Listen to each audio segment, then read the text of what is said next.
சென்னை வடக்கு மாவட்டம் ஆர்கே நகர் கிழக்கு பகுதி 40வது வட்ட சார்பில் 40வது வார்டு மாமன்ற உறுப்பினர் திருமதி குமாரி நாகராஜன் அவர்கள் தலைமையில் 40வது வட்ட கழக செயலாளர் மா நாகராஜன் மற்றும் 40வது வட்ட கழக செயலாளர் நா கோதண்ட ஆகியோர் முன்னிலையில் வடசென்னை நாடாளுமன்ற வெற்றி வேட்பாளர் டாக்டர் கலாநிதி வீராசாமி அவர்களை ஆதரித்து 40வது வட்டத்துக்கு உட்பட்ட ராம அரங்கலன் தெரு, கீரை தோட்டம், லட்சுமி காலனி, கண்ணுப்பிள்ளை தோட்டம், ஒத்தவாடை, அம்மணியம்மன் தோட்டம், சுனாமி குடியிருப்பு, ஜீவா நகர், பர்மா காலனி ஆகிய பகுதிகளில் உதயசூரன் சின்னத்தில் ஆர்கே நகர் சட்டமன்ற உறுப்பினர் திரு ஜே எபினேசர் அவர்கள் வாக்குகளை சேகரித்தார்.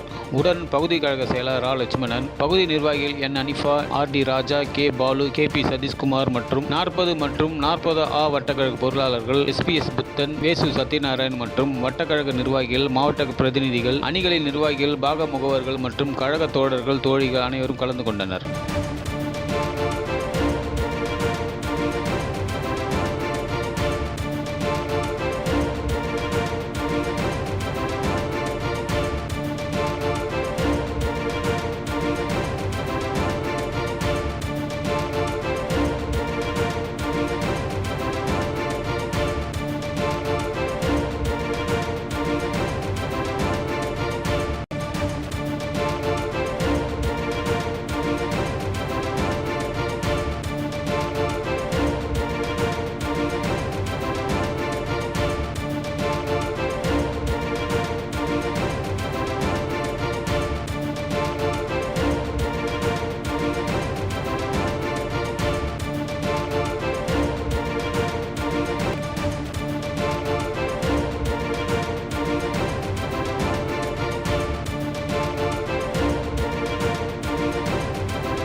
H20 மீடியா செய்திகளுக்காக செய்தியாளர் எஸ். ஹரிஹரன்.